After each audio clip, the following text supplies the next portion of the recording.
Assalamualaikum warahmatullahi wabarakatuh. Saya Kiki Lutfia Sungkar sebagai pemateri pertama akan menjelaskan mengenai A. Analisis statistik univariat dan B. Uji normalitas. A. Analisis statistik univariat adalah analisis yang digunakan untuk menganalisis tiap variabel dari hasil penelitian. Analisis ini berfungsi untuk meringkas kumpulan data dari pengukuran dari sedemikian rupa sehingga kumpulan data tersebut berubah menjadi informasi yang berguna. Ringkasan tersebut dapat berupa ukuran statistik, tabel maupun grafik. Kemudian, seorang peneliti bisa menguji satu atau dua perlakuan dalam satu kelompok atau lebih yang ia bentuk.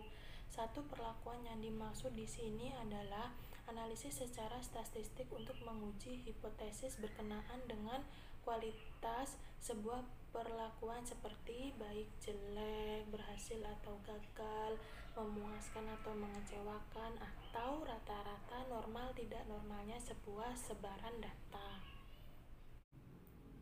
Kemudian B. Uji normalitas. Nah, normalitas sebaran data menjadi sebuah asumsi yang menjadi syarat untuk menentukan jenis statistik apa yang akan dipakai dalam penganalisaan selanjutnya.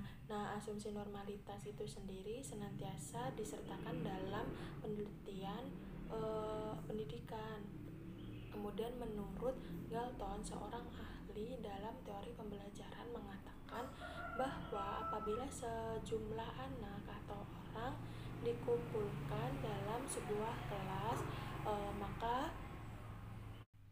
akan diukur kemampuannya seperti kepandaian, kebisaan, keterampilan. Nah, kemudian hasil pengukuran yaitu berupa skor kemampuan akan berdistribusi menyerupai kurva normal.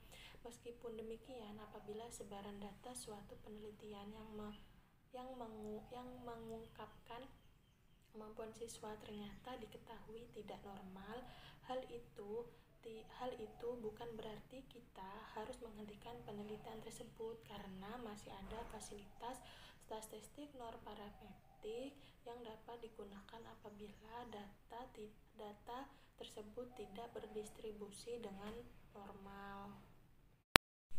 Kemudian contoh, diketahui data tentang skor siswa dalam menyelesaikan modul 1 pelajaran matematika di SLTP terbuka 10 sebagai berikut.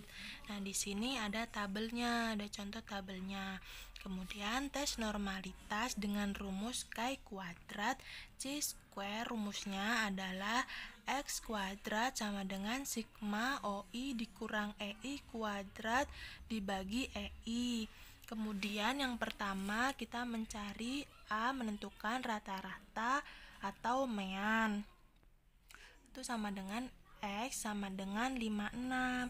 Yang cara mencarinya sudah kita pelajari sebelumnya. Kemudian yang B, menentukan standar devariasi. Itu S sama dengan 11,7. Nah, contoh mencarinya itu sudah dijelaskan oleh kelompok 7, yaitu oleh Aprilia Suhartini. Kemudian yang C, menentukan daftar frekuensi observasi dan frekuensi ekspektasi, yaitu yang pertama yang kita cari yaitu banyak kelas interval, yaitu rumusnya K sama dengan 1 ditambah 3,3 log N. Nah, N itu yaitu banyaknya testi atau nilai yang ada di tabel. Nah, nilai yang ada di tabel ini jumlahnya ada 40. Jadi sehingga K sama dengan 1 ditambah 3,3 log 40. Hasilnya yaitu 6,3 yang dibulatkan menjadi 6. Kemudian rentang, mencari rentang yaitu skor terbesar dikurang skor terkecil. Nah, kita lihat skor terbesar di sini adalah 80 dan skor terkecilnya ada 30. Jadi 80 dikurang 30 sama dengan 50. Kemudian mencari panjang kelas interval, yaitu atau P sama dengan rentang dibagi banyak kelas atau R per K, sehingga P sama dengan 50, R-nya 50. Nih, kemudian K-nya ada 6. ini. Jadi sama dengan 8,3. Kemudian yang diambil dibulatkan itu menjadi 9. Karena apabila yang diambil 8, maka hasil nilai tengahnya akan menjadi koma. Jadi yang diambil 9 agar nilai tengahnya tidak menjadi koma. Jadi keseluruhan dari yang sudah saya jelaskan ini untuk membuat tabel observasi dan ekspektasi yang akan dijelaskan oleh pemateri kedua.